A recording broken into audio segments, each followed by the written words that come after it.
Hello dear students, welcome to online biology coaching class for the Karnataka CET and NEET.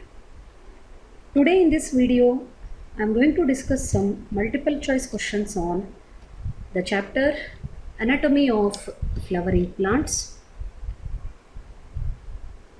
Here I am going to discuss some NCERT based multiple choice questions and some critical thinking questions from the topic Anatomy of Flowering Plants. So let us move to the details. Before discussing the questions on anatomy of flowering plants, here I would like to explain about weightage for the NEET examination from botany topics as well as from the zoology topics. As the anatomy of flowering plants is a botany chapter, so here I have selected the representation according to the weightage. So every chapter in this particular part, it is represented by some specific color. If you observe this green portion, it is representing plant physiology. Highest number of questions you are going to get from the chapter plant physiology, which includes photosynthesis, respiration in higher plants, and plant growth and development. Actually, two more topics are there in that, but they are deleted. Mineral nutrition is there, but very small bit is explained or left in the syllabus. Plant physiology is most important bit of first PU botany chapter, from which you are going to get more number of questions in the NEET examination. Then this one is also very important, cell biology and cell division. The three topics are there in this one: cell biology, the cell unit of life, cell division and biomolecules. But from these two chapters, that is cell biology, cell the unit of life, and cell division, you are going to get more number of questions. Then this one, plant reproduction, actually it is part of second PUC. There you are going to study in detail about the things. And plant diversity, this red portion is representing plant diversity, especially about algae and the different types of plants and life cycle. It will be included in the NEET examination. So this is the very important section in second PUC: genetics, molecular basis of inheritance, evolution and biotechnology. Highest number of questions, 18 mark questions, will be from this chapter only. So 18 questions will be from this only, genetics and biotechnology. But for first PUC, you need to concentrate on plant diversity, cell biology and cell division, then plant physiology, the very important chapters for preparation of NEET examination. Then here is the weightage. So from plant diversity, algae, fungi, bryophytes, pteridophytes, gymnosperms, angiosperms, you are going to get totally 12% of the questions in 90 questions, and it is 7. Then from plant anatomy, today I am going to discuss about the same chapter. You are going to get 2 questions, and plant morphology, which I have discussed in yesterday's video, you are going to get 4 questions. Cell biology and cell division, here you are going to get totally 6 questions. From biomolecules, 2 questions, and from plant physiology, you are going to get 8 questions. So this is the average number of questions from the chapters given in first PUC with reference to NEET examination. So now it is clear which are the very important chapters for the preparation and how much percentage of the questions we will get in the NEET examination. ಎಷ್ಟು ಯಾವುದಕ್ಕೆ concentrate ಮಾಡಬೇಕು ಅನ್ನೋದು most probably ಇಲ್ಲಿ clear ಆಗಿರಬಹುದು ಅಂತ ಅನ್ಕೋತೀನಿ. So let us move to the synopsis of chapter in brief. I'm not going to explain in detail because I need to discuss the important questions on the chapter. But in brief, I'm going to discuss the synopsis of the chapter. Anatomy means study of internal structure of plant and other organisms. Whenever the internal structure of the body is studied, that branch is called anatomy. And tissue is a group of cells having common origin and function.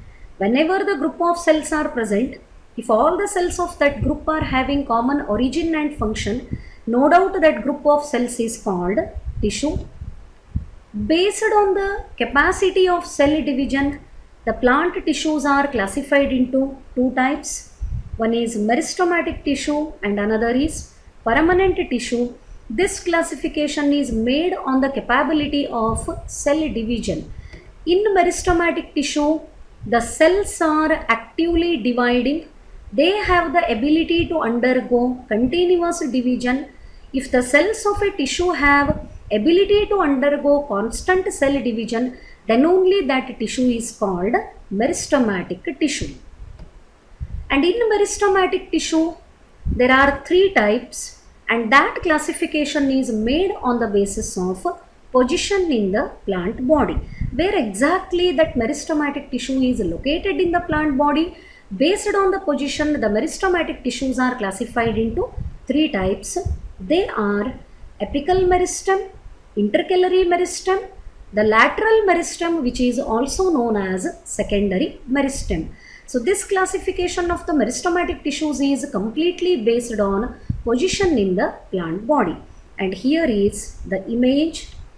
If the meristematic tissue is located at the tip of stem, root or leaf, any part of the plant body, if the meristematic tissue is located at the tip region of plant parts, it is known as apical meristem. Apices means tip. The meristematic tissues which are located at the tip regions of plant parts, they are called apical meristem. And activity of the apical meristems is responsible for increase in the height of plant body. Intercalary meristem. This meristem is held in between patches of permanent tissues. If the meristematic tissue is held in between patches of the permanent tissues, then such meristematic tissue is called intercalary meristematic tissue. Let me show it properly. See, if this is the patch of meristematic tissue, let us mark it properly. Let us consider this one as the meristematic tissue. Above and below this meristematic tissue, if the permanent tissues are located, if a patch of meristematic tissue is held in between two patches of the permanent tissue, then such meristematic tissue is called the intercalary meristematic tissue. ಮಧ್ಯಕ್ಕೆ ಮಾತ್ರ ಏನು present ಅದ? Meristematic tissue present ಅದ. ಈ meristematic ಟಿಶ್ಯೂಕ್ಕೆ ಮೇಲೆ ಮತ್ತು ಕೆಳಗೆ ಎರಡೂ ಕಡೆಗೂ ಏನು ಪ್ರೆಸೆಂಟ್ ಅವ? Permanent tissues R present in the patches, and such a kind of meristematic tissue which is held in between two patches of the permanent tissues, it is called intercalary meristem. Such a type of the meristematic tissue is known as intercalary meristem, and intercalary meristem is responsible for development of lateral branches, formation of branches in the plant body, formation of nodes and internodes in the plant body. So both of them are due to the activity of intercalary meristem. Then last one is lateral meristem.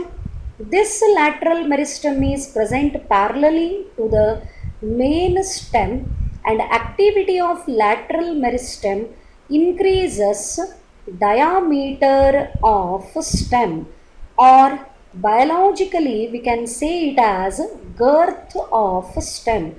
Girth of stem or diameter of the stem, both are same terms. The diameter of the stem increases due to the activity of lateral meristematic tissue. So this is about the classification of meristematic tissues made on the basis of a position in the plant body. Apical meristem present at the tips of plant parts. Intercalary meristems located in between two patches of the permanent tissues, and lateral meristems are present parallel to the main stem. Activity of the apical meristem is responsible for increase in the height of the plant body. Intercalary meristems are responsible for the formation of lateral branches and the differentiation of stem into node and internode. Then lateral meristems are activity responsible for increase in the diameter of the stem or increase in the girth of the stem. Then moving to next one, permanent tissues. The cells of this tissue, they don't have the ability to undergo division. They have lost the ability to divide. The cells of permanent tissue are specialized cells, they are differentiated cells, and they don't have the ability to divide. Such tissue is called permanent tissue. And permanent tissues, based on the type of the cells, they are classified into two types: simple permanent tissue and complex permanent tissue.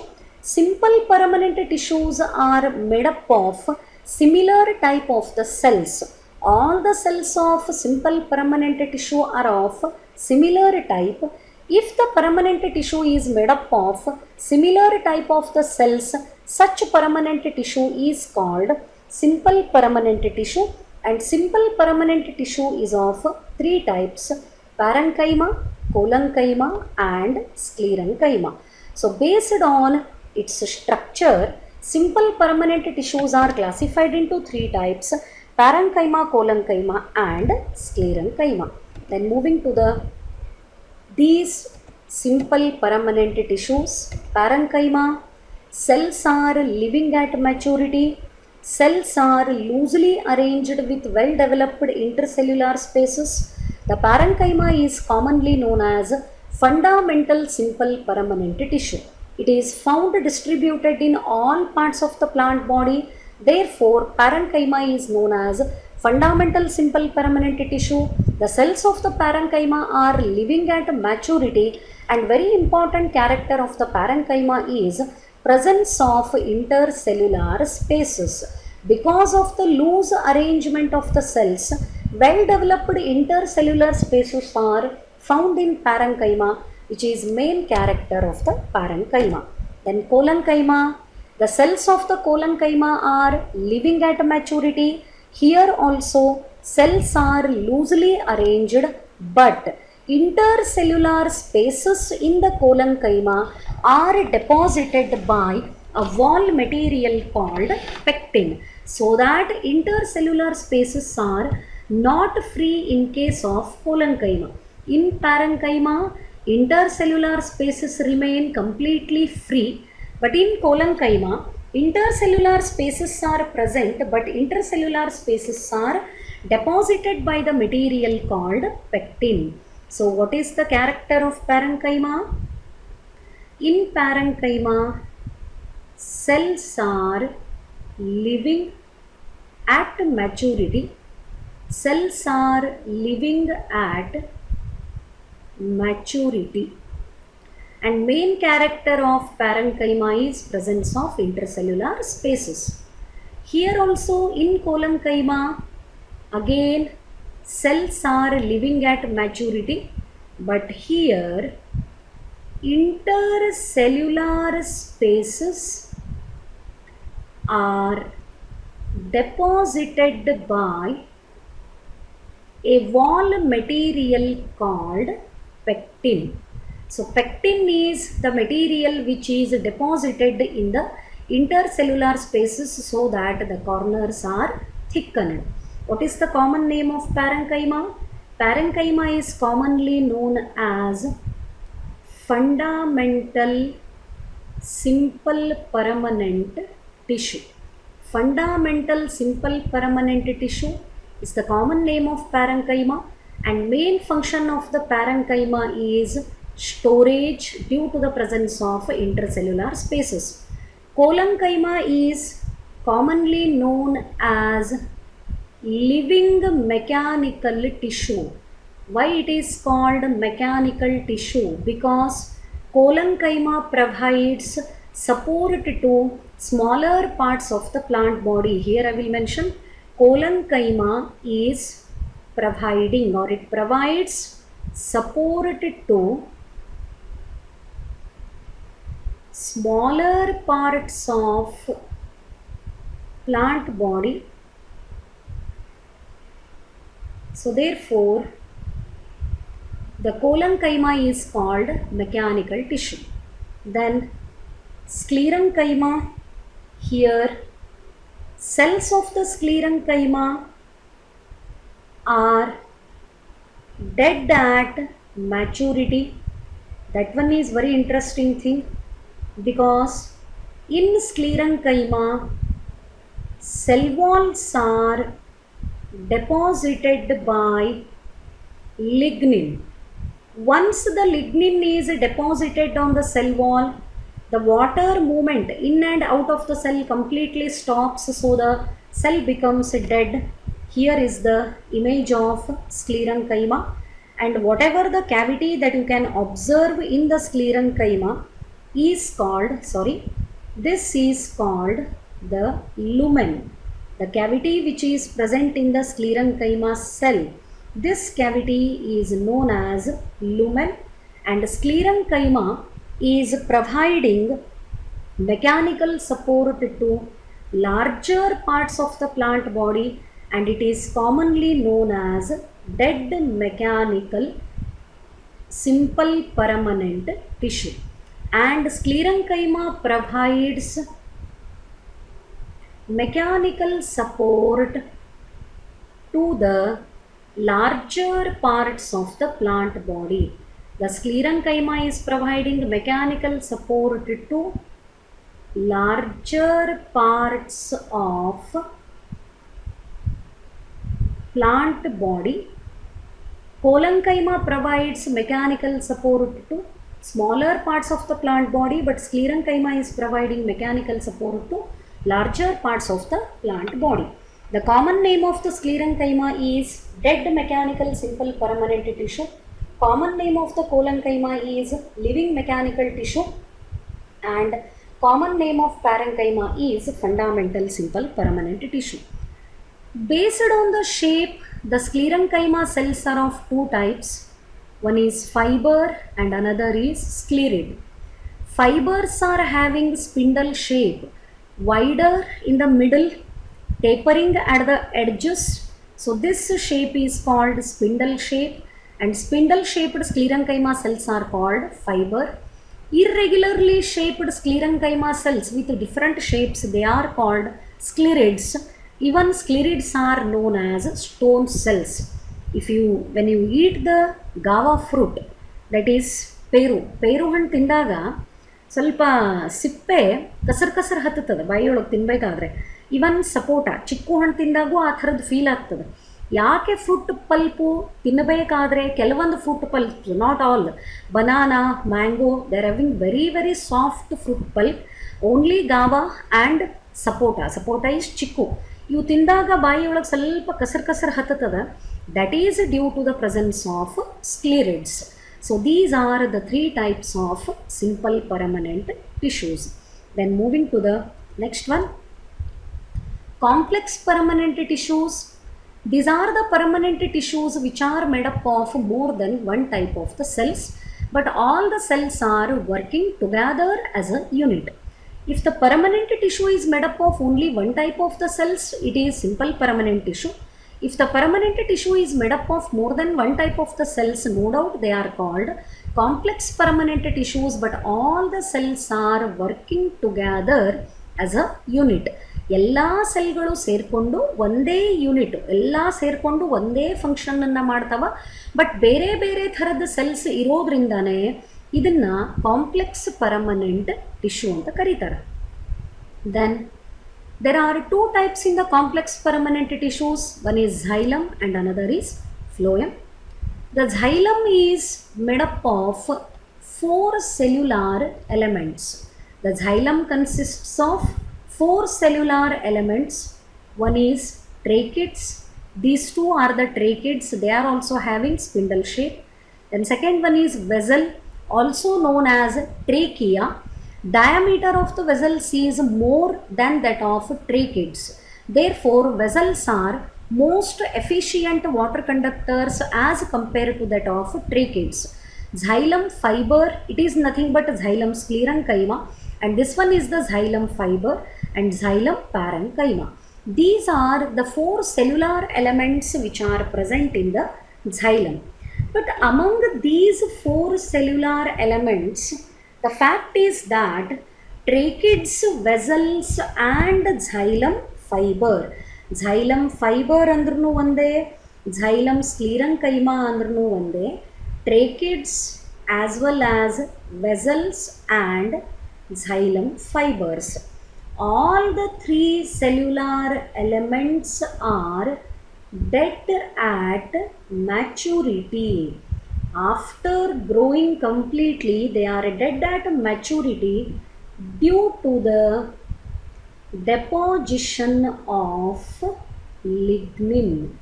Due to the deposition of lignin, these 3 cellular elements are dead at maturity. Just now I told, wherever the lignin is deposited, the cells become dead at maturity. Tracheids are dead at maturity. Vessels are also dead at maturity. Vessels are also known as trachea. Xylem fiber is nothing but xylem sclerenchyma. It is also dead at maturity. So in xylem, only one cellular element is living in condition, and it is xylem parenchyma. Except xylem parenchyma, remaining all the cellular elements are dead at maturity. Therefore, the xylem is known as dead complex tissue. That's what xylem is known as, dead complex tissue, because among the 4 cellular elements, 3 cellular elements are dead at maturity. Only one is living in condition, and a living cellular element of the xylem is xylem parenchyma. Hence, xylem is known as dead complex permanent tissue. If you observe the section of plant stem and root, the xylem is of 2 types. ನಾವು ರೂಟದ transfer ಸೆಕ್ಷನ್ನರೇ ತಗೊಳ್ಳಿ ಅಥವಾ ಸ್ಟೆಮ್ದ transfers ಸೆಕ್ಷನ್ನರೇ ತಗೊಳ್ಳಿ, ಅಲ್ಲಿ ಝೈಲಮ್ಮು 2 ರೀತಿಯಾದಂಥದ್ದು present ಇರ್ತದೆ. One is protoxylem, which is first formed xylem. Proto means first. And another is metaxylem, which is later formed primary xylem. See, in the image you can clearly identify these are smaller xylem vessels. ಇಲ್ಲೇ ನಾ highlight ಮಾಡ್ಲಿಕ್ಕತ್ತೀನಿ, ಅದು smaller ಸೈಜ್ದ xylem element ಅದ. ಇದನ್ನು ಏನಂತ ಕರಿಬೇಕು? It is called protoxylem. Vessels are having very less width. ವೆಸಲ್ದ diameter ಅಥವಾ width ಭಾಳನೇ ಕಡಿಮೆ ಇದ್ದಾಗ ಅದಕ್ಕೆ ಪ್ರೋಟೋಝೈಲಮ್ ಅಂತ ಕರೀತಾರೆ. And these larger vessels represents metaxylem. Large sized vessels ಇದ್ದು ಅಂತಂದ್ರೆ ಮೆಟಾಝೈಲಮ್ ಅಂತ ಕರ್ಸ್ಕೋತದ. ಸ್ಮಾಲ್ ಸೈಜ್ಡ್ ವೆಸಲ್ಸ್ ಇದ್ದು ಅಂತಂದ್ರೆ ಪ್ರೋಟೋಝೈಲಮ್ ಅಂತ ಕರ್ಸ್ಕೋತದ. So both metaxylem and protoxylem are found in the root as well as stem. So this is about xylem. Just very important terms only I am explaining. I am not explaining in detail about the structure. Function of the xylem is to conduct water and mineral salts from root to all parts of the plant body. Hence, xylem is known as water conducting complex permanent tissue, because xylem is involved in the conduction of water. Along with the water, it transports mineral salts also. Hence, xylem is known as water conducting complex tissue. Then similarly, move to the study of phloem. Phloem is also made up of four cellular elements: sieve tube elements, companion cells, phloem parenchyma, phloem sclerenchyma or phloem fibers. Here one more term is given, bast. Actually I forgot to explain one thing. Xylem in Greek, it gives the meaning wood. Meaning of xylem in Greek is wood. So wood parenchyma ಅಂತನೂ ಬರೀಬಹುದು, wood sclerenchyma ಅಥವಾ wood fiber ಅಂತನೂ ಬರೀಬಹುದು, because in Greek xylem is known by the term wood. Hence we can say for this one, ಇಲ್ಲಿ xylem fibers ಅಂತ ಏನು mention ಮಾಡೀವಿ, ಇದಕ್ಕೆ ನಾ ಏನಂತನೂ ಬರೀಬಹುದು, I can say wood fiber, and for xylem parenchyma I can call it as wood parenchyma. Then moving to the phloem, these are the four cellular elements of the phloem: sieve tube elements, companion cell, phloem parenchyma, phloem fiber, or we can say it as bast fiber, because meaning of phloem in Greek, it is derived from the term bast. So phloem is known as bast and xylem is known as wood. So let me write this one here. The phloem is known as bast. So let us elaborate these elements. Sieve tube elements are living at maturity. It is living in condition at maturity. Even companion cells are also living at maturity. Phloem parenchyma is also living at maturity. In phloem, only one cellular element is dead in condition at maturity, and it is phloem fiber, phloem sclerenchyma, bast sclerenchyma or bast fiber. So xylem alli 4 cellular elements olaga 3 cellular elements are dead at maturity, but in phloem, among the 4 cellular elements, 3 cellular elements are living at maturity and only one is in the dead condition. Therefore, the phloem is known as the living complex tissue. Phloem is known as living complex tissue because among the 4 cellular elements, 3 are in the living condition and only one is in the dead condition, and it is phloem fiber, phloem sclerenchyma, bast fiber or bast sclerenchyma.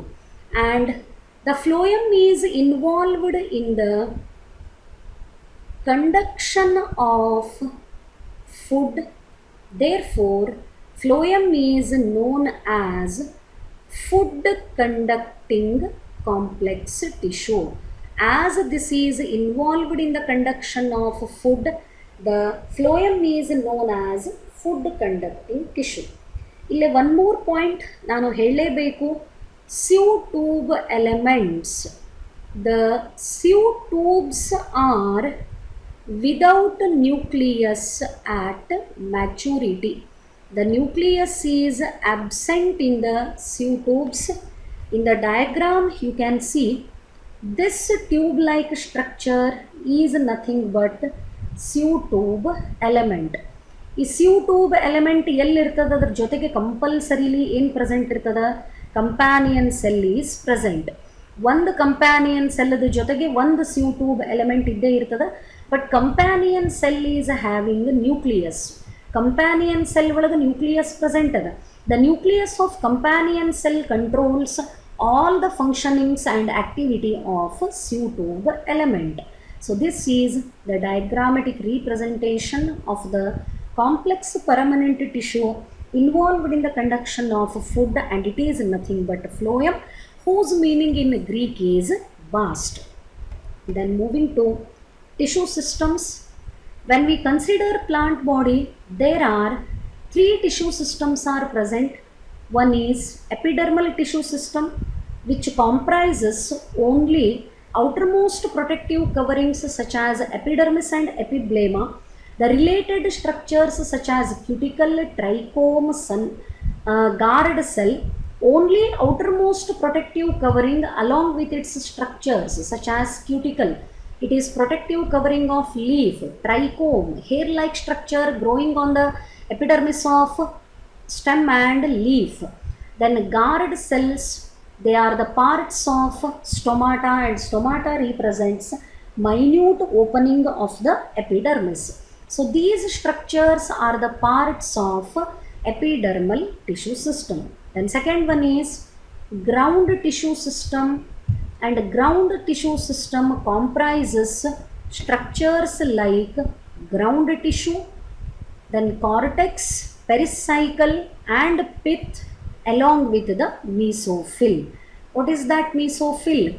The green color tissue present in between two epidermal layers is called mesophyll, and mesophyll is also included in the ground tissue system. And the very important tissue system is vascular tissue system, and vascular tissue system comprises structures like vascular bundles. So before moving to this one, you must know what are vascular tissues. In the plant body, xylem and phloem are known as vascular tissues. The plant body consists of xylem and phloem. Xylem and phloem ಗಳಿಗೆ conducting tissue ಅಂತ ಕರೀತಾರೆ, because they are involved in the conduction of food and water. The xylem and phloem are also known as complex tissues because they are made up of different types of cells. The xylem and phloem are also known as vascular tissues because they supply food and water. Animal body ತಗೊಂಡ್ರೆ blood is the vascular tissue because blood is involved in the supply or transportation of gases as well as nutrients to body cells. Like that, plants do not contain the blood. Instead of that, they have the conducting tissues, xylem and phloem. Hence, they are also known as vascular tissues. So, vascular tissue system ಒಳಗೆ ಏನೇನು components ಬರ್ತಾವ? Vascular bundle, it is the bundle of xylem and phloem. Then it contains cambium, very important structure. Based on presence or absence of the cambium, the vascular bundles are classified into two types. Cambium is not a compulsory structure. ಎಲ್ಲ vascular bundles ಒಳಗೆ cambium ಇರಲೇಬೇಕು ಅನ್ನೋ ಅಂಥ condition ಇಲ್ಲ. Sometimes vascular bundle contains the cambium, it is called open type, and vascular bundle without cambium is called closed type. Depending on presence or absence of the cambium, the vascular bundles are classified into two types, open type and closed type. Vascular bundles ಒಳಗೆ xylem and phloem ಇರಲೇಬೇಕು, ಅದಕ್ಕೆ option ಇಲ್ಲ ನಮಗೆ. But cambium option ಅದ, it may contain the cambium or it may not contain the cambium. If at all cambium is present, the vascular bundle is said to be open type. If the cambium is absent, the vascular bundles are said to be closed type. Yes, here is the schematic or diagrammatic representation. This one is open vascular bundle. ಆ image ಒಳಗೆ first one open vascular bundle ಅನ್ನ represent ಮಾಡ್ಲಿಕ್ಕತ್ತದ, because this is phloem and this is xylem. ಇವೆರಡರ ಮಧ್ಯಕ್ಕೆ ಏನು present ಅದ? cambium present ಅದ. So when xylem and phloem are separated by the cambium, this is called open vascular bundle. Open ಅಂತ ಯಾಕೆ ಹೇಳಬೇಕು? Because it supports the secondary growth, and if secondary growth is taking place in the plant body, there occurs the production of wood. ಕಟ್ಟಿಗೆ ತಯಾರಾಗಬೇಕು ಅಂದರೆ plants ಒಳಗೆ secondary growth ಆಗಲೇಬೇಕು. And ನೆನ್ಪಿಟ್ಕೋರಿ, secondary growth ಆಗಬೇಕು ಅಂತಂದ್ರೆ vascular ಬಂಡಲ್ಗಳು open type ಇರಬೇಕು. And meaning of the open type is xylem and phloem are separated by cambium. Then this one is completely opposite. This vascular bundle contains only xylem and phloem. The cambium is absent in between phloem and xylem. Such a type of vascular bundle is called closed vascular bundle. Open vascular bundle, cambium is present. Closed vascular bundle, cambium is absent. So these are the two types of vascular bundles classified on the basis of presence or absence of the cambium. That's what in the beginning I told. Vascular bundles must and should contain xylem and phloem. They may be with cambium or without cambium. Cambium is not a compulsory structure of the vascular bundle. The xylem and phloem are must and should present, and cambium is optional. If cambium is present in between phloem and xylem, the type of the vascular bundle is called open type. If cambium is absent between xylem and phloem, type of the vascular bundle is called closed type of vascular bundle. So these are the three types of tissue systems that can be observed in the angiospermic plants. So last part of synopsis, vascular tissue system. There are three types of the vascular bundle. One is radial vascular bundle, another is conjoint vascular bundle. ಈ conjoint vascular bundle ಒಳಗೆ ಮತ್ತೆ ಎರಡು ಥರ ಹೇಳ್ತೀವಿ, conjoint closed and conjoint opened. So these are the three types of vascular bundles. Radial vascular bundle, xylem and phloem are arranged along the radius. When xylem and phloem are arranged along the radius, the type of the vascular bundle is called radial vascular bundle. So radial vascular bundle is character of only root. Why the vascular bundle is called radial vascular bundle? Because here the xylem and phloem are arranged along different radii. They are arranged along the different radius. The radial vascular bundles are character of root of both monocot and dicot, but condition differs. In dicot, radial vascular bundle is tetrarch in condition. What is the meaning of tetrarch? Here you can see how many patches of xylem are present.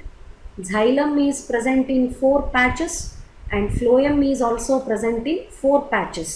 In tetrarch condition, xylem is present in 4 patches and phloem is also present in 4 patches, hence the condition is called tetrarch. Whereas in case of monocot root, so here I will write dicot root. In monocot root also the vascular bundle is radial vascular bundle, but condition is polyarch. What is the meaning of polyarch? Let me draw the simple diagram to show the polyarch condition. This is xylem, this is another one more xylem, one more, like that. Number of xylem patches is more than 4. 4ಕ್ಕಿಂತ ಜಾಸ್ತಿ xylem patches present ಇರ್ತಾವ. When xylem patches are more than 4, the phloem will be also more than 4. One phloem, another, this one is one phloem. Alternately, one xylem and one phloem are present. So this is phloem and here it is xylem. Patches of xylem and phloem are more than 4. 4ಕ್ಕಿಂತ ಜಾಸ್ತಿ ಅವ. ಏನು? Patches of xylem and phloem are more than 4, hence the type of radial vascular bundle in monocot root is called polyarch. Conjoint closed type cambium is absent. conjoint open type, the KMBM is present, and conjoint open type of the vascular bundle is the character of dicot stem. In dicot stem, the type of the vascular bundle present is conjoint open type. Conjoint closed type is present in monocot stem. So where the open type of vascular bundles are present, there we can see secondary growth. ಎಲ್ಲಿ vascular ಬಂಡಲ್ಗಳನ್ನು open type ಅಂತ ಹೇಳ್ತೀವಿ ಅಲ್ಲಿ ಮಾತ್ರ secondary growth ಆಗ್ತದೆ. And secondary growth ನಡೆದರೆ ಮಾತ್ರ the wood formation occurs in the plants and it is character of only dicot. ನೀವು ಯಾವುದರೇ ಮೋನೋಕಾಟನ್ನು ನೋಡ್ರಿ, ಗೋಧಿ, ಜೋಳ, ಅಕ್ಕಿ, ಸಜ್ಜಿ, ಭತ್ತ ಯಾವುದನ್ನೇ ತೊಗೊಂಡ್ರೂ ಅಲ್ಲೇ ವುಡ್ ಫಾರ್ಮೇಷನ್ ಇಲ್ಲವೇ ಇಲ್ಲ. Because the vascular bundles of monocot stem R of closed type. Meaning of the closed type is nothing but KMBM is absent. So where the KMBM is present, it supports the secondary growth, and secondary growth yelli aagtada alle wood formation aagtada. So these are the things that I wanted to discuss in the synopsis part of anatomy of the flowering plants. As I told initially, you are going to get 2 questions from the chapter in the NEET examination. So moving to the questions which I have selected for discussion purpose. Yes. What is true about monocot leaf? Reticulate venation, absence of bulliform cells from epidermis, mesophyll not differentiated into palisade and spongy tissue, well differentiated mesophyll. What is true about monocot leaf? Monocot leaf is characterized by a parallel venation. Reticulate venation is character of dicot leaf. But ille question ಒಳಗೆ ಕೇಳಿದಂಥ explanation ಎದಕ್ಕದ with reference to monocot leaf. So let me mark the things. So reticulate venation is observed in dicot leaf. Absence of bulliform cells from the epidermis, it is not absent. Presence of bulliform cells or motor cells. Bulliform cell andru onde, motor cell andru onde. The motor cells are present in monocot leaf. They are present in monocot leaf. So the second statement is also wrong. Well differentiated mesophyll, this is a character of dicot leaf, not the character of monocot leaf. So here this statement is also wrong. Then which one is the right statement? Option C, mesophyll not differentiated into palisade and spongy tissue. What is this? So let us go for the diagrammatic representation. Comparison ತಗೊಳ್ಳೋಣ, ಸ್ವಲ್ಪ ಈಸಿಯಾಗಿ ಅರ್ಥ ಆಗ್ತದೆ. Let us consider this is transverse section of dicot leaf. ಇದನ್ನ dicot leaf the transverse section ಅಂತ consider ಮಾಡೋಣ. So leaf is having 2 epidermal layers, upper epidermis and lower epidermis. This is upper epidermis and here is lower epidermis. So both the epidermal layers are present. ಇವೆರಡರ ಮಧ್ಯಕ್ಕೆ ಏನಿರ್ತದ, mesophyll tissue is present. Mesophyll tissue is nothing but it is parenchyma having chloroplast. Parenchyma cells ಒಳಗೆ ಎಲ್ಲಿ chloroplast ಅದ ಅದನ್ನು mesophyll tissue ಅಂತ ಕರೀತಾರೆ. So ಇಲ್ಲೇ mesophyll tissue ನಾ ಈಗ ಡ್ರಾ ಮಾಡ್ಲಿಕ್ಕತ್ತೀನಿ. ಸೊ below the upper epidermis, elongated parenchyma cells are present and this parenchyma is having chloroplast. And lower ಎಪಿಡರ್ಮಿಸ್ಸಿಗಿನೂ ಅಟ್ಯಾಚ್ ಆಗಿ ಪ್ಯಾರೆಂಕೈಮಾ ಸೆಲ್ಸ್ ಇರ್ತಾವ, but the shape of these parenchyma cells is oval shape. These parenchyma cells are oval in shape. Both the type of parenchyma cells internally they contain chloroplast, and this entire green tissue distributed between two epidermal layers is called the mesophyll tissue. This green tissue, ಈಗೇನ ಈ green ಟಿಶ್ಯೂನ draw ಮಾಡಿದೆ, ಇದಿಷ್ಟಕ್ಕೂ ನಾವೇನಂತ ಕರಿತೀವಿ, mesophyll tissue ಅಂತ ಕರೀತದೆ. ಎರಡೂ ಪ್ಯಾರೆಂಕೈಮಾ ಸೆಲ್ಸೇ, but shape ಮಾತ್ರ change ಅದ. Upper epidermis ಕೆಳಗಡೆಗೆ ಎಲಾಂಗೇಟೆಡ್ ಪ್ಯಾರೆಂಕೈಮಾ ಸೆಲ್ಸ್ ಅವ, ಲೋವರ್ ಎಪಿಡರ್ಮಿಸ್ದ ಮೇಲ್ಗಡೆಗೆ ಓವಲ್ ಶೇಪ್ಡ್ ಪ್ಯಾರೆಂಕೈಮಾ ಸೆಲ್ಸ್ ಅವ. And this entire tissue, this is called mesophyll. ಇದಕ್ಕೆ ಮೀಸೋಫಿಲ್ ಟಿಶ್ಯೂ ಅಂತ ಕರೀತಾರೆ. The oval shaped parenchyma in present our, it is called spongy parenchyma, and elongated cells in our, here the elongated cells are present, this is called palisade parenchyma. That structure is called palisade parenchyma. And ಇದನ್ನ ಏನಂತ ಹೇಳ್ತೀವಿ, mesophyll is differentiated.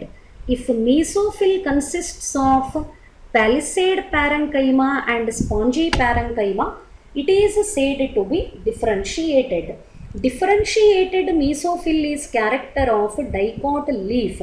It is not the character of monocot leaf. Then what is the condition in monocot leaf? Let us compare the structure of monocot leaf with that of dicot leaf. So let us take the simple diagram. So here it is transverse section of monocot leaf. Again here are the two epidermal layers, upper epidermis and lower epidermis. So between upper and lower epidermal cells, the mesophyll tissue is present. But mesophyll ke ಇಲ್ಲಿ ಸ್ವಲ್ಪ ಬೇರೆ colour ಇಂದ ತಗೋತೀನಿ, so that it will be very easy to understand what exactly the difference. In the monocot leaf, the mesophyll tissue consists of only, ಅದು ಗ್ರೀನೇ ಇರ್ತದೆ. ನಾನು ನಿಮಗೆ structure identify ಆಗಲಿ ಅನ್ನೋದಕ್ಕೆ ಬೇರೆ ಕಲರ್ಲಿ ಡ್ರಾ ಮಾಡ್ಲಿಕ್ಕತ್ತೀನಿ. It doesn't mean that they are brown in colour. The mesophyll tissue is always green in colour. But ಎಲ್ಲ ಟಿಶ್ಯೂ ಒಳಗೂ ಸೆಲ್ಸ್ ಹೆಂಗವ ನೋಡ್ರಿ, they are completely oval in shape.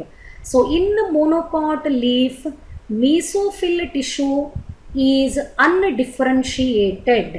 It is having only spongy parenchyma. ಇದ್ರೊಳಗೆ spongy parenchyma ಮಾತ್ರ present ಅದ. ಏನು absent ಅದ? The palisade parenchyma is absent in ಎಲ್ಲೆ monocot leaf. In monocot leaf the palisade parenchyma is absent, only spongy parenchyma is present. Therefore mesophyll is not differentiated into palisade and spongy tissue in case of monocot leaf. So this is the right answer for the given question. Let us highlight the answer. The correct answer for this is mesophyll is not differentiated into palisade and spongy. Then coming to the next question, yes, here the parts are given with reference to the structure of root apex, and it is asked to identify what are the parts A, B and C are representing here. So C represents root cap, B represents the endodermis and A represents vascular tissues. Here is the right image of that one. So let us go for the right option given here. A represents vascular tissues, B here middle part having endodermis. So B is having protoderm, and C represents root cap. So this is the right option. Here it is protoderm. The same is asked to identify. And this portion where central cylinder is marked, the vascular bundles are present having xylem and phloem. This is root tip, because root tip is characterized by the presence of meristematic tissue and root tip is protected by root cap.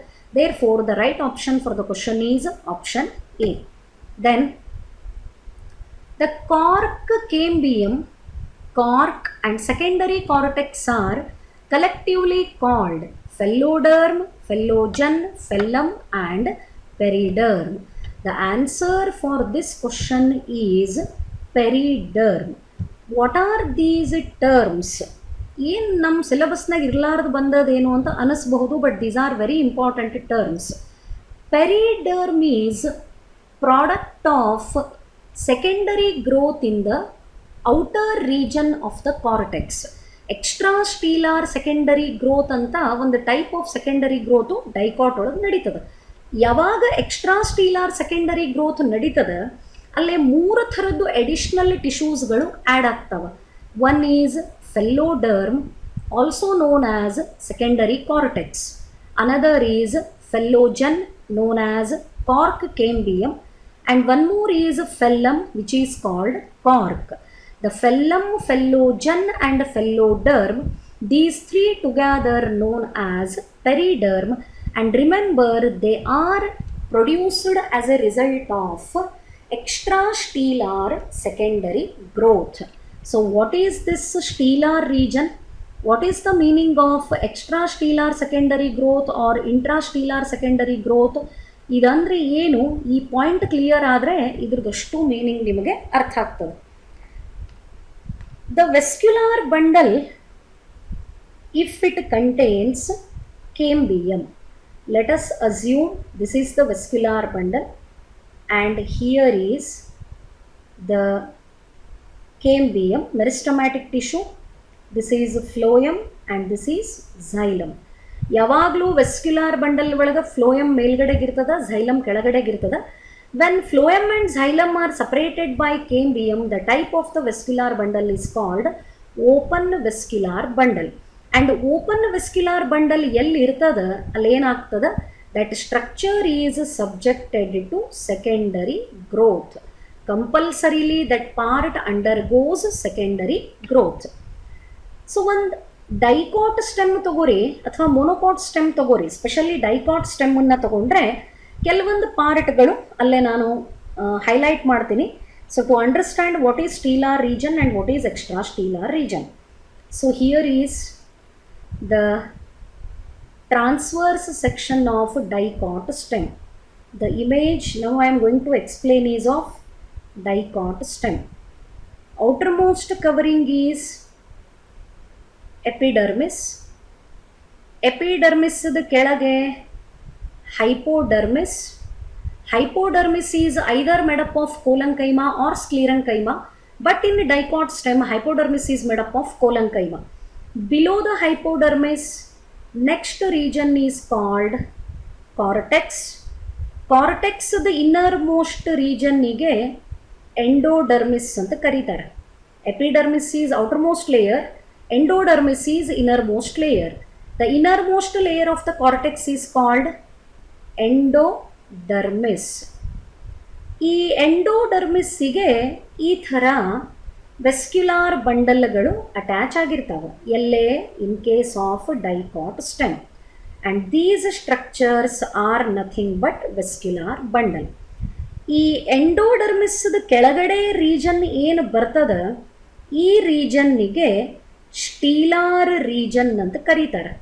The entire part which is present below the endodermis is called stelar region.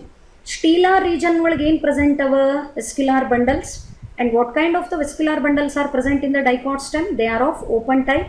Why we are saying it as open type? Because they contain cambium. So wherever the cambium is present, it always supports the secondary growth. That means in the dicot stem, the secondary growth occurs in the stelar region. Stelar region ಒಳಗೆ secondary growth ಆಗ್ತದೆ. Secondary growth taking place in the stelar region is called intrastellar secondary growth.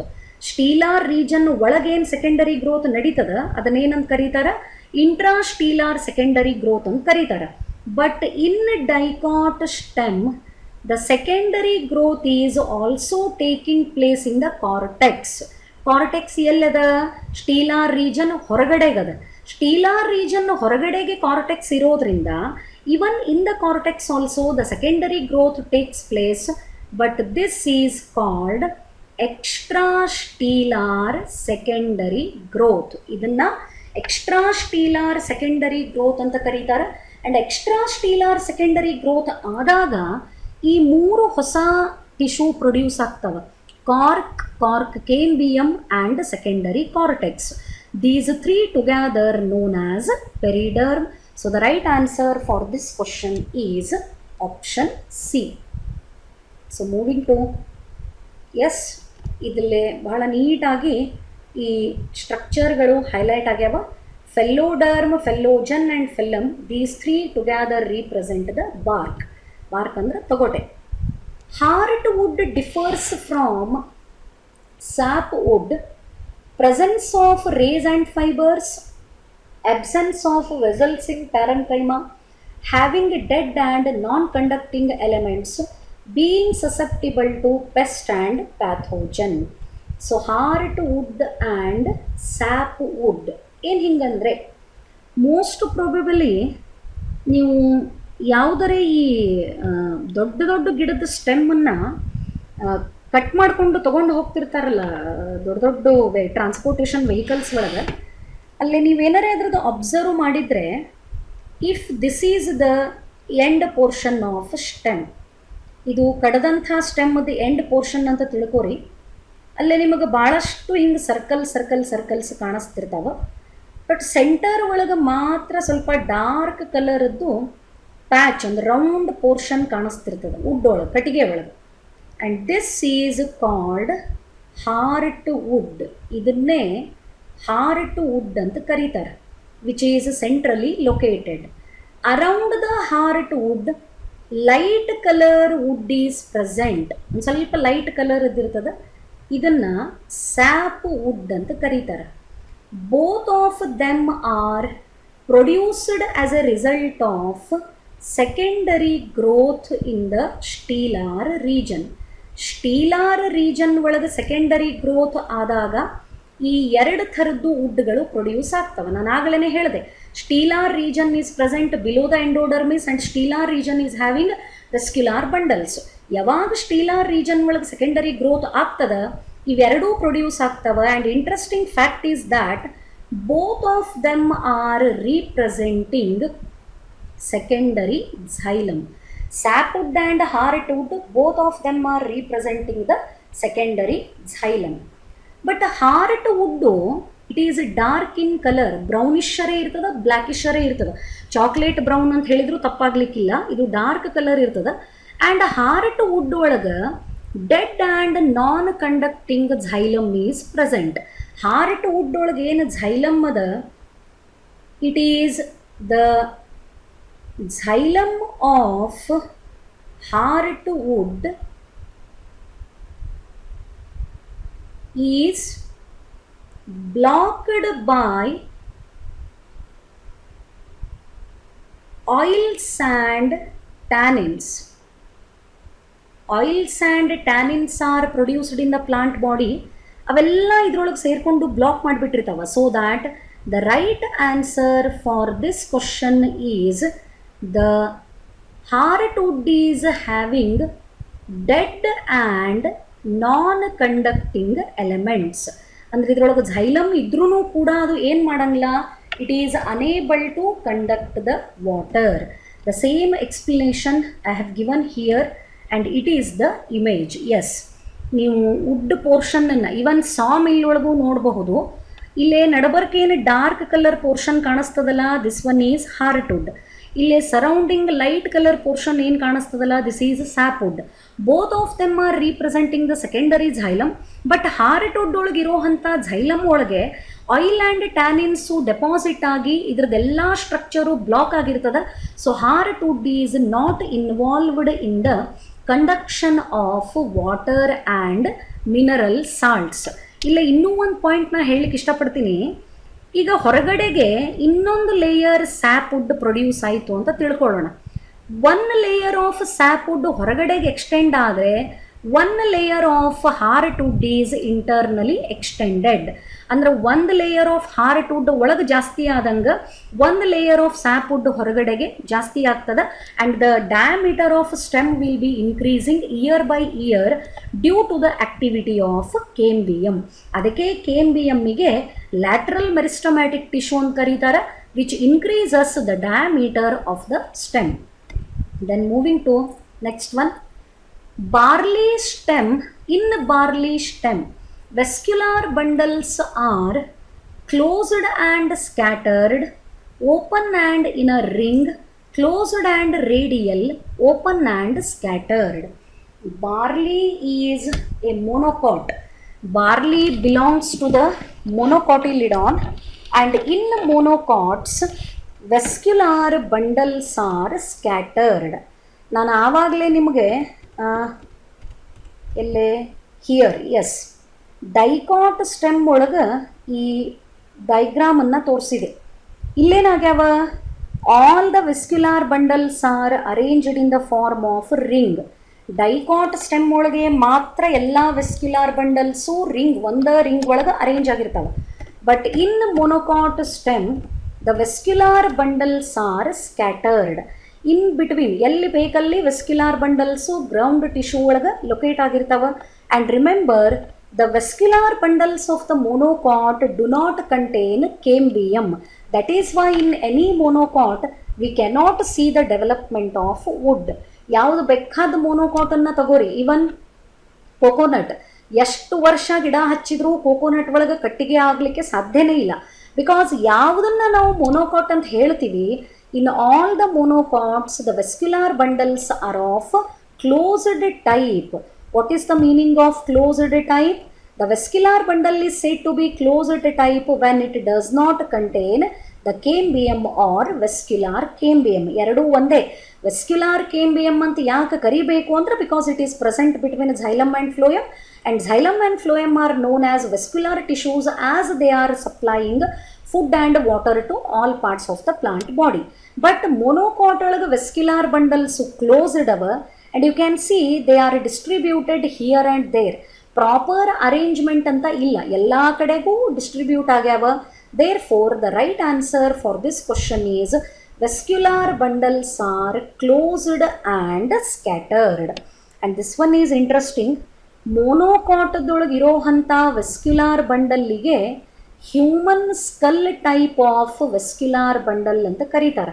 The vascular bundles of monocot stem are called human skull. ಮನುಷ್ಯನ ತಲೆಬುರುಡೆ, ಡೋಗಿ. ಆ ಸ್ಕೆಲೆಟನ್ನದು head ಪೋರ್ಷನ್ನ ನೋಡ್ರಿ, ಎರಡು ಐದು ಈ ಥರ ಹೋಲ್ ಕಾಣಿಸ್ತಾವ, ನೋಸ್ ಆ್ಯಂಡ್ ಮೌತ್ದು ಹೋಲ್ ಕಾಣಿಸ್ತದ. ಹಾಗಾಗಿ this vascular bundle is referred as a human skull type of vascular bundle. The larger cavities which you can see, they represent the xylem and they are metaxylem elements. And metaxylem elements in the monocot vascular bundle, they have English letter Y-shaped arrangement. ಇವೆಲ್ಲದಕ್ಕೂ line ಹೇಳೋದು ನಾವೇನಾರೇ joint ಮಾಡಿದರೆ English capital letter Y ಏನು ಬರಿತೀವಿ ಆ shape ಒಳಗೆ arrange ಆಗ್ಯಾವ. This is very very unique character of vascular bundles of the monocot stem. So remember, in dicot stem vascular bundles are arranged in the form of a complete ring, and vascular bundles of the dicot stem are of open type because they contain vascular cambium. In the monocot stem the vascular bundles are of closed type because the cambium is absent, and vascular bundles are scattered in the ground tissue. Then moving to the Yes, the same diagram is highlighted. Wood is primary phloem, primary xylem, secondary xylem or secondary phloem. ಕರೆಕ್ಟಾಗಿ ನೆನಪಿಟ್ಕೋಬೇಕು. Wood is nothing but secondary xylem because Greek meaning of xylose is wood. Whenever you hear the term xylem, it is representing wood. Wood ಅಂತ ಬಂದ ತಕ್ಷಣನೇ ನಿಮಗೆ xylem ಅಂತ ತಲೆಯೊಳಗೆ ಬರಬೇಕು. And wood is represented by secondary xylem. Primary growth ಇದ್ದಾಗ wood formation ಇರಲ್ಲ. ಯಾವಾಗ secondary growth ಆಗ್ತದ, after the completion of secondary growth, there we can see the development of wood due to the activity of cambium. So wood represents secondary xylem. Next question. Function of companion cell providing energy to the sieve tube elements for active transport, providing water to the phloem, loading of sucrose into sieve elements by passive transport, loading of sucrose into sieve elements. What is this? So let me mark the answer first. Later I will go for the explanation. Function of companion cell is to load the sucrose into sieve elements. What is this? In the synopsis portion, I explained about phloem. What is phloem? Phloem is food conducting complex permanent tissue. So phloem is nothing but food tissue or food conducting tissue. Sorry, the phloem is food conducting tissue, and in the plant body, food is synthesized in the leaves.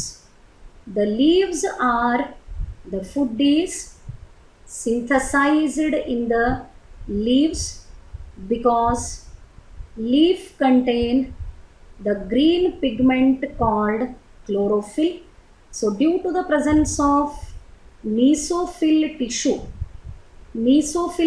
irodrinda, the leaves undergo photosynthesis, and mesophyll tissue is nothing but it is parenchyma with chloroplast. When parenchyma cells contain chloroplast, it is known as mesophyll. So these are the parenchyma cells, and the dots which I have marked, they represent the chloroplast. So phloem ಒಳಗೆ, this is the sieve tube, and end plates of the sieve tube are having perforation plates. This is called sieve plate, and here some specific phloem proteins are present. So this structure is nothing but sieve tube, and at the end it is having sieve plate. The sieve plates are perforated. Above this, one more is present, so that food from one sieve tube is loaded into another sieve tube. So every sieve tube is associated with one modified parenchyma cell having nucleus, and this cell is called companion cell. Name is very interesting. ಯಾಕೆ companion cell ಅಂತ ಕರೀತಾರೆ? Because companion cell is always present with the sieve tube. Companion cell sieve tube ಅನ್ನ ಬಿಟ್ಟು ಇರೋದೇ ಇಲ್ಲ. Always ಎಲ್ಲಿ sieve tube ಅದ ಅಲ್ಲೆಲ್ಲ ಕಂಪಲ್ಸರಿಲಿ ಏನು ಪ್ರೆಸೆಂಟ್ ಅದ? companion cell is present. Companion cell contains nucleus. In the companion cell we have nucleus, but sieve tube is without nucleus. Sorry, here it has become THUB, but the only spelling is tube, not THUB. It is sieve tube. Let me write it once again. Sieve tube. Sieve tube is without nucleus, but companion cell contains nucleus. Companion cell nucleus sieve tube ಒಳಗೆ phloem sieve tube ಒಳಗೆ food ಮೆಟೀರಿಯಲನ್ನು transport ಮಾಡೋಕ್ಕೆ help ಮಾಡ್ತದೆ. So let us write this as tube. It is sieve tube. And sieve tube ಒಳಗೆ nucleus ಇರಲಾರ್ದಕ್ಕೆ companion ಸೆಲ್ದ nucleus ಹೆಲ್ಪ್ಲೆ sieve tube ಒಳಗೆ ಏನು ಲೋಡ್ ಆಗ್ತದೆ? Sucrose is loaded. What is that sucrose? Sucrose is nothing but it is the product of photosynthesis. Photosynthesis ಆದಾಗ ಬರೋವಂಥ ಪ್ರಾಡಕ್ಟಿಗೆ ಏನಂತ ಕರೀತಾರೆ? ಸುಕ್ರೋಸ್ ಅಂತ ಕರೀತಾರೆ. ಆ್ಯಂಡ್ ಸುಕ್ರೋಸನ್ನು ಈ ಸ್ಯೂ ಟ್ಯೂಬ್ ಒಳಗೆ ಲೋಡ್ ಮಾಡಲಿಕ್ಕೆ ಯಾವುದು ಹೆಲ್ಪ್ ಮಾಡ್ತದೆ? Companion cell is helping. So the right answer for this question is option D. Then moving to the next one. Here all the images of simple permanent tissue are given and asked to identify what these images are representing. If you remember, na synopsis ಒಳಗೂ ಇವೇ ಇಮೇಜಸ್ಸನ್ನು select ಮಾಡ್ಕೊಂಡಿದ್ದೆ. So first image, it is showing intercellular spaces. So definitely it is parenchyma. Here thickened corner is given due to the deposition of pectin, and this is representing collenchyma. This is a spindle shaped sclerenchyma cell fiber, and it is the irregularly shaped sclerenchyma cell called sclerid. So A is parenchyma, B is collenchyma, C is fiber which is a cell of sclerenchyma, and D is sclerid which is also cell of sclerenchyma. So the right answer for this question is option A. Then moving to the next question. This image also I have explained it in the synopsis part. It is showing the image of phloem. So here A is representing sieve tube. ಆಗ್ಲೇ ಹೇಳಿದೆ explanation ಒಳಗೆ. This portion ಇಲ್ಲೇನು ನಿಮಗಿದು narrow, as here you can see ಈ cell ಏನು ಕಾಣಿಸ್ಲಿಕ್ಕತ್ತದಲ್ಲ, this one is sieve tube. And this cell with the nucleus is companion cell, C is companion cell, and B is phloem parenchyma. So the right answer for this question is option A. And now moving to the next diagrammatic question. The images of stomata are given in the question. Here stomata are dumbbell shaped, 100% this is of monocot. Here the guard cells have kidney shape, this is of dicot. Both the images are representing the stomata only, but guard cells with dumbbell shape are from monocot, and guard cells with kidney shape are from dicot. And it is asked to identify the parts A, B, C. What A is representing, what B is representing, and what C is representing. C represents guard cell. Guard cells are surrounded by subsidiary cells, and entire stomatal apparatus is associated with the epidermal cells. So therefore the right option for this question is option D. A is epidermal cell, B is subsidiary cell in both the cases, and C represents guard cell. So the right answer for this question is option D. Yes. A tissue is a group of cells which are, ಒಂದು tissue ಅಂದರೆ ಅದರೊಳಗೆ group of cells ಇದ್ದೇ ಇರ್ತಾವೆ. ಆ group of cells ಹೆಂಗಿರ್ತಾವ? The group of cells which are present in a tissue are having similar origin, form and function. But this definition is not suitable for complex permanent tissues, because in complex permanent tissues we are having the different types of cells, but all of them are performing same function together. Therefore the right option for this question is similar in origin, form and function. Then which is not correct about sclerids? Sclerids ಅಂದ್ರೆ ಏನು? They are the type of sclerenchyma cells. ಸ್ಕ್ಲೀರಂಕೈಮಾಕ್ಕೆ ಎಂಥ tissue ಅಂತ ಹೇಳ್ತದ? Sclerenchyma is dead permanent tissue. Why the sclerenchyma is dead in condition? Because cell wall of the sclerenchyma is deposited by lignin. So let us find which is not correct about sclerid. ಯಾವುದು correct ಇಲ್ಲ. These are parenchyma cells with thickened lignified walls. They are elongated and flexible with tapering ends. They are commonly found in the shell of nut and pulp of guava and pear. ನಾನು ಸ್ಕ್ಲಿರಿಡ್ ಹೇಳಬೇಕಾದ್ರೆ ಹೇಳಿದೆ, ಪೇರು ಹಣ್ಣು ಮತ್ತು ಚಿಕ್ಕು ಹಣ್ಣೊಳಗೆ ತಿನ್ನಬೇಕಾದ್ರೆ ಒಂಥರ ಕಸರ್ ಹತ್ತದ due to the presence of sclerids. They are also called stone cells. So B C D are the correct statements about sclerid, but A is the wrong statement because sclerids are sclerenchyma cells. They are not parenchyma cells. So the right answer for this question is option A. Next one. Which one of the following option is correct about bulliform cell or motor cells? They are present in the monocot leaf. They are large sized cells. They are colorless. They have a thin wall and they help in rolling of the leaf to minimize loss of water. So which option is correct about the motor cells or bulliform cells? Actually ಎಲ್ಲ statements ಕರೆಕ್ಟೇ ಅವ. They are seen in grass. Grass is belonging to the group of monocot and monocot leaf ಒಳಗನೆ ಏನು present ಇರ್ತಾವ ಅಂತ ಹೇಳಿದೆ, motor cells. ಇವು ಸ್ವಲ್ಪ size larger ಇರ್ತದೆ ಬೇರೆ ಎಪಿಡರ್ಮಲ್ ಸೆಲ್ಸಿಗೆ ಕಂಪೇರ್ ಮಾಡಿದರೆ. They are thin walled cells. They are colourless, vacuolate and cells on the adaxial surface.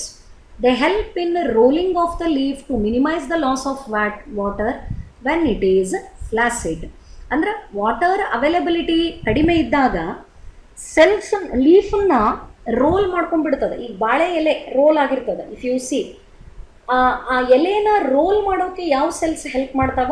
Motor cells ಅಥವಾ ಬುಲಿಫಾರ್ಮ್ ಸೆಲ್ಸ್ ಹೆಲ್ಪ್ ಮಾಡ್ತಾವ. ಎಲ್ಲಿ ಪ್ರೆಸೆಂಟ್ ಇರ್ತಾವವು? They are present in the epidermis of monocot leaf. But ಬೇರೆ epidermal ಸೆಲ್ಸಿಗೆ compare ಮಾಡಿದರೆ ಈ cells ಸ್ವಲ್ಪ larger in size. If this are the cells of epidermis in monocot leaf, this is the larger cell and thin walled cell as compared to other cells, and I mark it as motor cell. ಬೇರೆ epidermal ಸೆಲ್ಸಿಗೆ compare ಮಾಡಿದರೆ motor cell ಸ್ವಲ್ಪ large ಇರ್ತದೆ and it is thin walled and it is helping in rolling of the leaf to prevent or minimise the loss of water. So the right answer for this question is option D.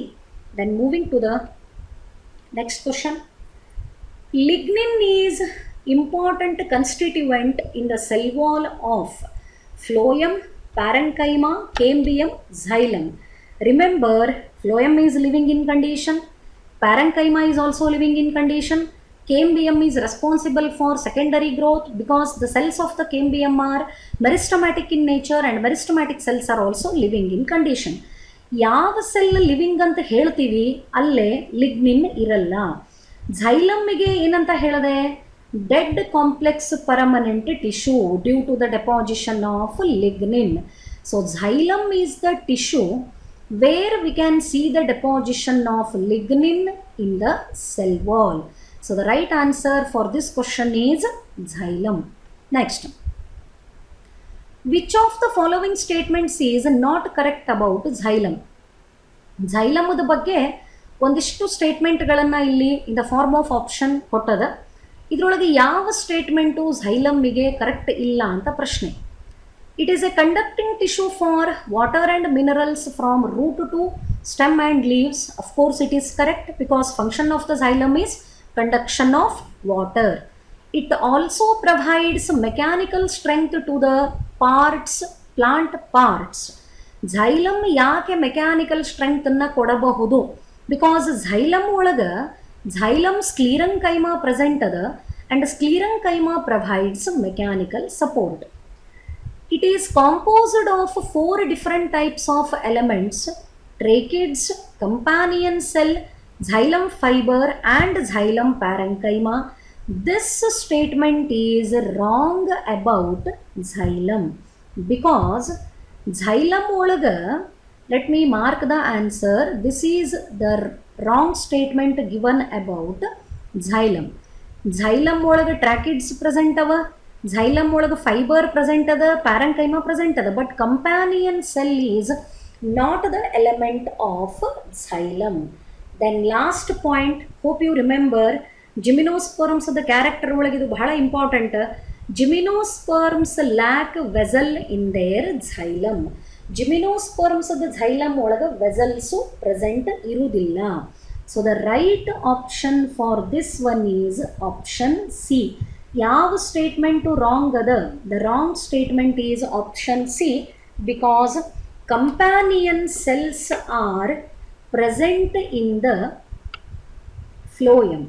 So companion cell, it is present in phloem, therefore the statement is wrong. So these are the terms with reference to the correct statement and wrong statement about the xylem. Then moving to the next question. Okay, it is match the following. So what are the options given in the column? One is term with the different tissues and another is with their function. So let us mark the correct option for given match the following. First, meristematic tissue ಯಾವುದು ಆಗ್ತದೆ ನೋಡೋಣ. So here is meristematic tissue. Meristematic tissue ಗೆ important character ಏನು? Cells of meristematic tissue are actively dividing. So right one for A is third option. Parenchyma main function is storage. ಆವಾಗಲೇ mesophil tissue ಅಂತ ಹೇಳಿದೆ. Mesophil tissue is also made up of parenchyma containing the chloroplast. So for B it becomes 1.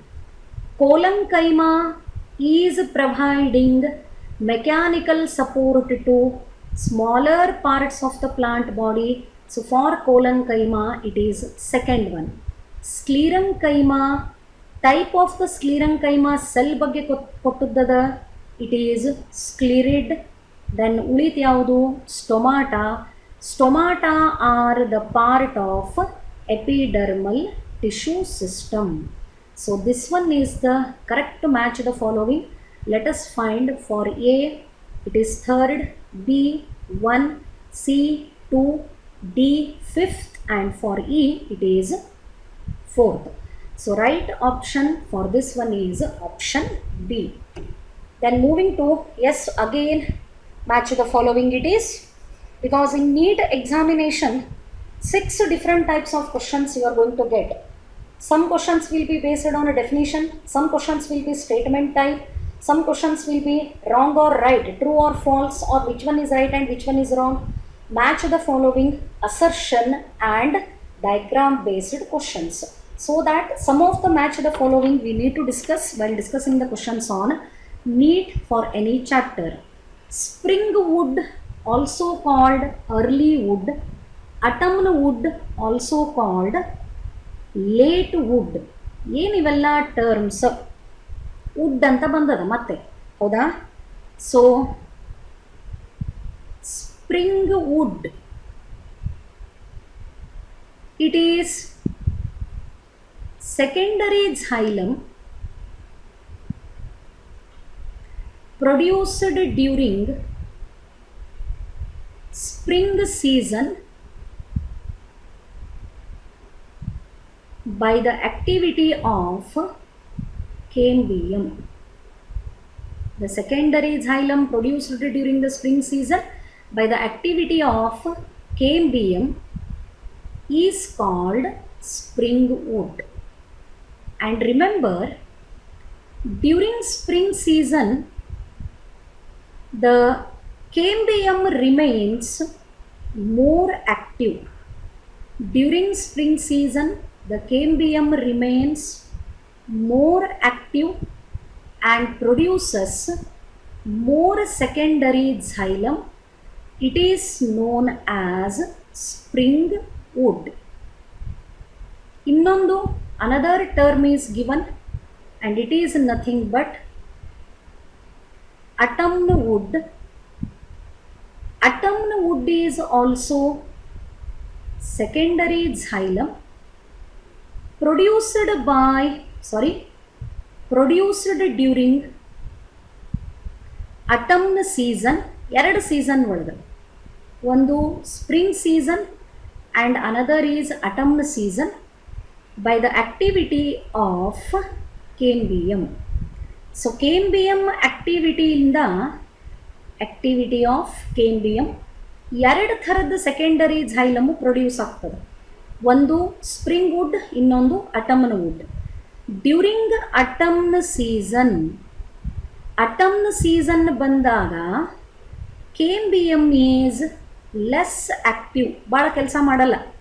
cambium is less active and produce less secondary xylem, and that secondary xylem is nothing but autumn wood. ಒಂದು ವರ್ಷದೊಳಗೆ ಕೇಂಬಿಯಮ್ಮು ಎರಡು ಸಾರಿ secondary ಝೈಲಮನ್ನು produce ಮಾಡ್ತದೆ. One during the spring season and another during the atom season. Spring season ಒಳಗೆ produce ಆದಂತಹ secondary ಝೈಲಮನ್ನು spring wood ಅಂತ ಕರೀತಾರೆ. ಅಟಮ್ನ season ಒಳಗೆ produce ಆದಂತಹ ಸೆಕೆಂಡರಿ ಝೈಲಮನ್ನು ಅಟಮ್ನ ವುಡ್ ಅಂತ ಕರೀತಾರೆ. Both of them join with each other. ಅವು ಎರಡೂ ಕೂಡ್ಕೊಂಡು ಬಿಡ್ತವೆ. ಸ್ವಲ್ಪ ಇಲ್ಲೇ ಕ್ಲಿಯರ್ ಆಗಿ ಗೊತ್ತಾಗಲಿ ಅಂತ ಹೇಳಿ ಈ ಥರ ಡ್ರಾ ಮಾಡ್ಲಿಕ್ಕತ್ತೀನಿ. This is secondary xylem with larger vessels produced during the spring season. Let us assume this as spring wood. Idanna spring wood anta kariyonu. And this is autumn wood, secondary xylem produced during the autumn season. ಇಲ್ಲಿ ಸ್ವಲ್ಪ ಸಣ್ಣ ಹಾಕಿದೆ vessels. ಇದಕ್ಕೆ ಏನಂತ ಕರಿತೀನಿ ನಾನು? I will call this as autumn wood. ಇವು ಎರಡೂ ಒಂದಕ್ಕೊಂದಕ್ಕೆ ಜಾಯಿಂಟ್ ಆಗಿ ಒಂದು ರಿಂಗ್ ಫಾರ್ಮೇಷನ್ ಮಾಡ್ತಾವೆ. And this ring is called annual ring. ಇದನ್ನು ಆ್ಯನ್ಯುವಲ್ ರಿಂಗ್ ಅಂತ ಕರೀತಾರೆ. ಬಿಕಾಸ್ ಪರ್ ಇಯರ್, ಪ್ರತಿ ವರ್ಷ ಒಂದೇ ಹಂತ ರಿಂಗ್ ಪ್ರೊಡ್ಯೂಸ್ ಆಗ್ತದೆ. ಅಂದರೆ ಒಂದು ಆ್ಯನ್ಯುವಲ್ ರಿಂಗ್ ಒಳಗೆ ಏನಿರ್ತದೆ? ಅರ್ಧ ಸ್ಪ್ರಿಂಗ್ ವುಡ್ ಇರ್ತದೆ, ಅರ್ಧ ಅಟಮ್ನ ವುಡ್ ಪ್ರೆಸೆಂಟ್ ಇರ್ತದೆ. Half spring wood and half autumn wood produced every year represents one annual ring. And annual rings ಯಾಕೆ ಆಗ್ತಾವು ಅನ್ನೋದು ನಿಮಗೆ ಗೊತ್ತಾಗಬೇಕು. annual ring formation is influenced by activity of the cambium. cambium activity ಈ annual ರಿಂಗ್ಗಳನ್ನು produce ಮಾಡೋಕೆ responsible ಅದ. So spring season ಒಳಗೆ cambium will remain more active and it produces more secondary xylem. It is characterized by larger vessels. During autumn season, the cambium remains less active and it produces less secondary xylem. And secondary xylem vessels are of smaller size in the autumn wood. Spring wood and autumn wood produced in a year, they join with each other and they produce the annual ring. So ಅದೇ question ಇಲ್ಲಿ spring wood and autumn wood ಬಗ್ಗೆ ಕೇಳಿದಂಥದ್ದು. So let us identify which one is the correct answer for this question. For A, spring wood ಅಥವಾ early wood ಏನದ? It is lighter in color. Yes, it is having high density. It is having the it is having low density, then larger number of xylem elements, then one more is yes, vessels with wider diameter. So for A ಏನೇನಾಯಿತು?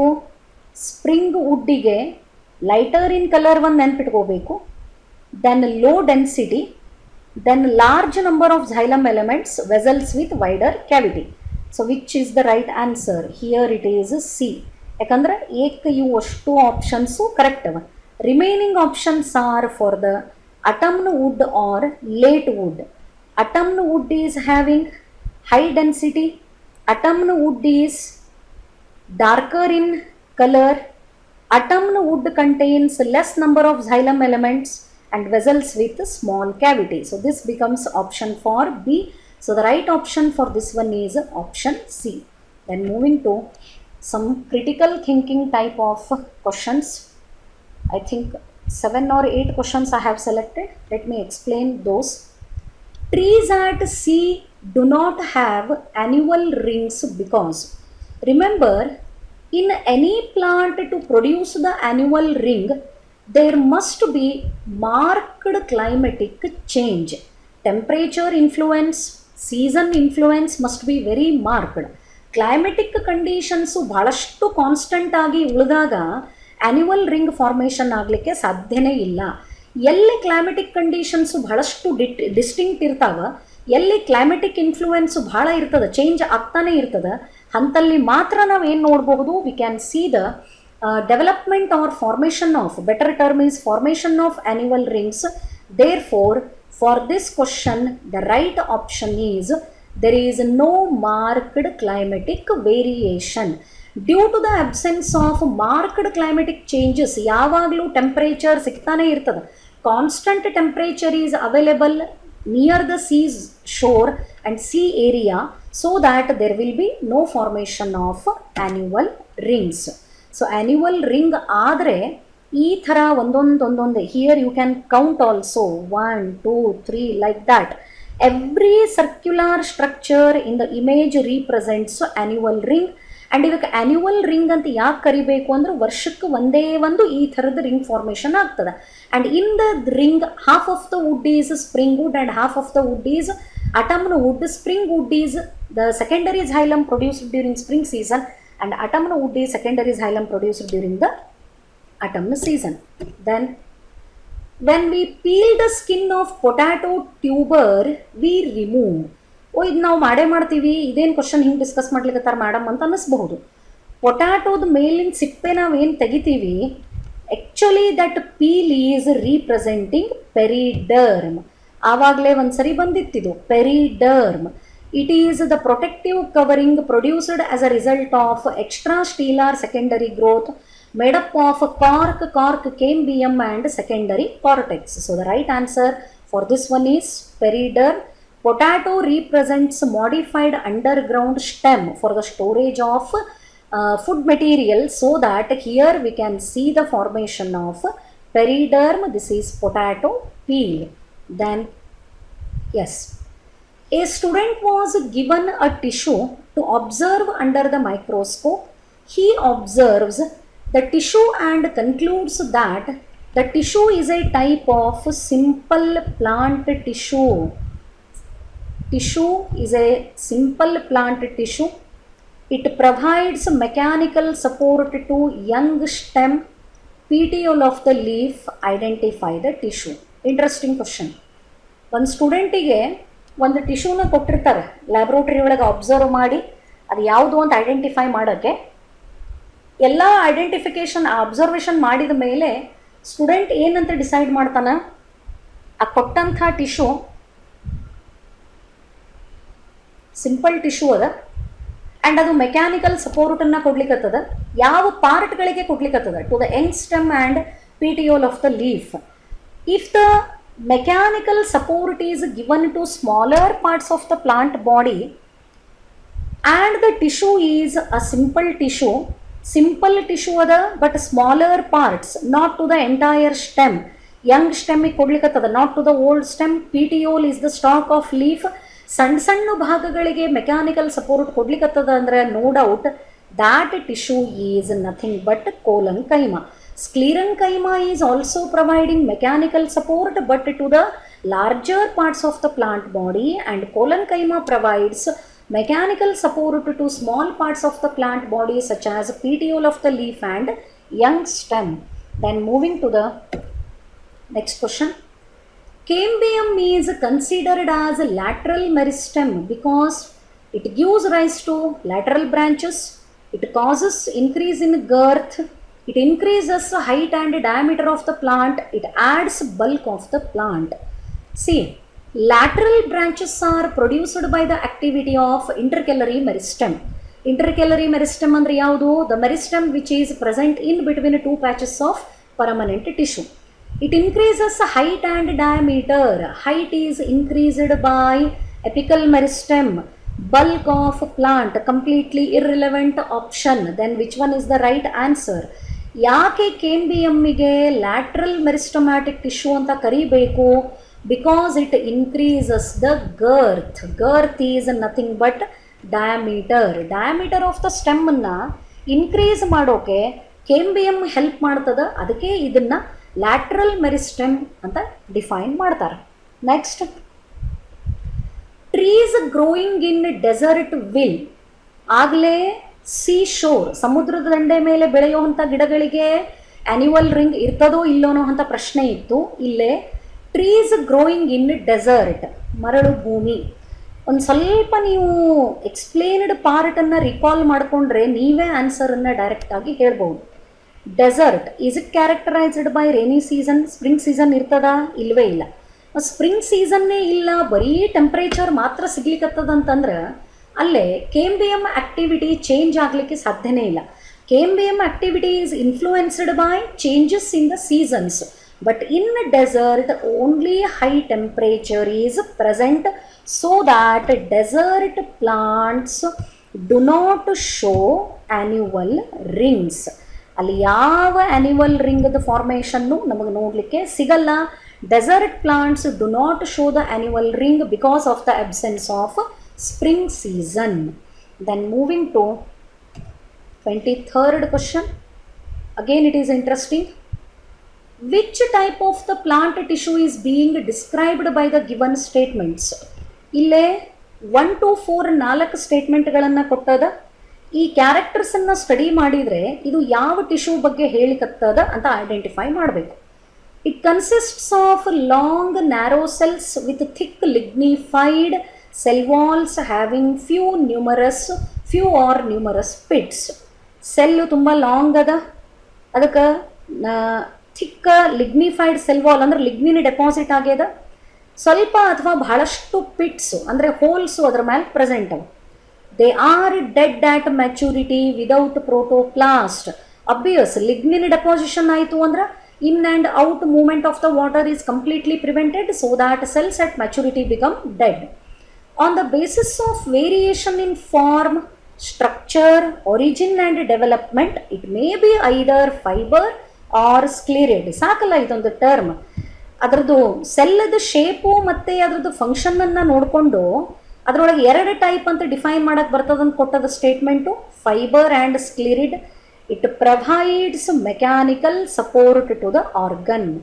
Presence of lignified walls, presence of dead cells, fiber and sclerid and providing mechanical support, all these statements are indicating the tissue is nothing but sclerenchyma. Sclerenchyma is dead mechanical tissue. The cells of the sclerenchyma are heavily deposited by lignin. Due to the deposition of lignin, the cells are dead at maturity. Spindle shaped sclerenchyma cells are called fibers. Different shapes of the sclerenchyma cells are called sclerids. Sclerids are also known as stone cells and it provides mechanical support. Then next one, which of the following statement is correct about heartwood or duramen? ಹಾರ್ಟ್ವುಡ್ಡಿಗೆ duramen ಅಂತ ಕರೀತಾರೆ. ಆವಾಗಲೇ ಒಂದು ಮೊದಲು question ಒಳಗೆ ಹೇಳಿದೆ, darker in colour, central position ಒಳಗೆ locate ಆಗಿರ್ತದೆ ಅಂತ ಹೇಳಿ. Duramen because it is more durable. ಇದರೊಳಗೆ ಏನು ಐಡೆಂಟಿಫೈ ಮಾಡಬೇಕು? What are the characters? Which of the following statement is correct about heartwood? It is not helping in the conduction of water and mineral. It is dark colored but soft. It has trachary elements filled with tannins, resins, gums and oil. It is peripheral part. They are sensitive to microbes, insect and hence it is least durable. No. Heart ವುಡ್ಡಿಗೆ duramen ಅಂತ ಕರೀಲಿಕ್ಕೆ ಕಾರಣ it is more durable, ಅಂದರೆ ಹೆಚ್ಚಿನ ಬಾಳಿಕೆ ಬರೋಂಥ wood ಅದು. Construction wood ಅಂತ ಏನು ಕರಿತೀವಿ that is nothing but heart wood. For the manufacture of furnitures or any other wooden item heart ವುಡ್ಡನ್ನೇ ಯೂಸ್ ಮಾಡ್ಕೋತಾರೆ.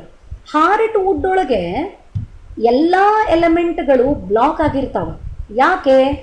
Because it is filled with oil, tannin and resin. ನಾ ಇದಕ್ಕಿಂತ ಮುಂಚೆ ಹಾರ್ಟ್ ವುಡ್ ಬಗ್ಗೆ ಬಂದಾಗ ಈ ಸೆಂಟೆನ್ಸನ್ನು ಹೇಳಿದೆ. ಆ್ಯಂಡ್ ಹಾರ್ಟ್ ವುಡ್ದು ಎಲಿಮೆಂಟ್ಸ್ ಬ್ಲಾಕ್ ಆಗಿರೋದ್ರಿಂದ it does not help in the conduction of water and mineral. Remaining statements are wrong. It is dark in color, correct, but it is not soft. It is hard. It is peripheral in part, wrong. It is central in position. They are sensitive to microbe, insect, and hence least durable. No. Hardwood is resistant to microbe, insect because of the presence of oil, tannin, and resin. Therefore, the right answer for this question is option 1. Hardwood is resistant to the activity of microbes, insects. Hardwood ಅಷ್ಟು ಈಸಿಯಾಗಿ damage ಆಗಲ್ಲ, because ಅದರೊಳಗೆ ಏನು fill up ಆಗ್ಯದ tannin, resin and oil gum present ಅವ. They are all providing resistant activity to the insects. Then last question of today's discussion. Best method to determine the age of tree is to count the number of annual rings at the base of stem. ಸ್ಟೆಮ್ಮನ್ನು cut ಮಾಡಿದಾಗ ಅಲ್ಲಿ circle ಸಿಗ್ತಾವು ಕಾಣಿಸ್ತಾವು ಅಂತ ಅವಾಗಲೇ ಹೇಳಿದೆ. ಎಷ್ಟು annual ring present ಅವ, how many annual rings are present in the stem, because each ring is produced every year. ಒಂದು ರಿಂಗು ಒಂದು ವರ್ಷಕ್ಕೆ ಪ್ರೊಡ್ಯೂಸ್ ಆಗ್ತದೆ. ಇಲ್ಲೇ ನಾ 3 ರಿಂಗನ್ನು ಹಾಕಿದೆ. ಈ 3 ರಿಂಗ್ ಇದ್ದರೆ ಆ ಪ್ಲಾಂಟಿಗೆ ಎಷ್ಟು ಇಯರ್ಸ್ ಅಂತ ಅರ್ಥ? 3 ಇಯರ್ಸ್ ಅಂತ ಅರ್ಥ. So by counting the number of annual rings age of the tree can be determined and this branch is known as dendrochronology. ಆ ಬ್ರಾಂಚಿಗೆ ಡೆಂಡ್ರೋಕ್ರೋನಾಲಜಿ ಅಂತ ಕರೀತಾರೆ. ಆ್ಯನ್ಯುವಲ್ ರಿಂಗ್ಗಳನ್ನು ಕೌಂಟ್ ಮಾಡಿ ಏಜ್ ಎಷ್ಟದ ಟ್ರೀಕ್ ಅಂತ ಹೇಳಿ ಅಕ್ಯುರೇಟ್ ಆಗಿ ಹೇಳಕ್ಕೆ ಬರ್ತದೆ. And that branch is called dendrochronology. So these are the questions that I wanted to discuss on the chapter Anatomy of Flowering Plants. Hope the explained part is clear for you. Thank you.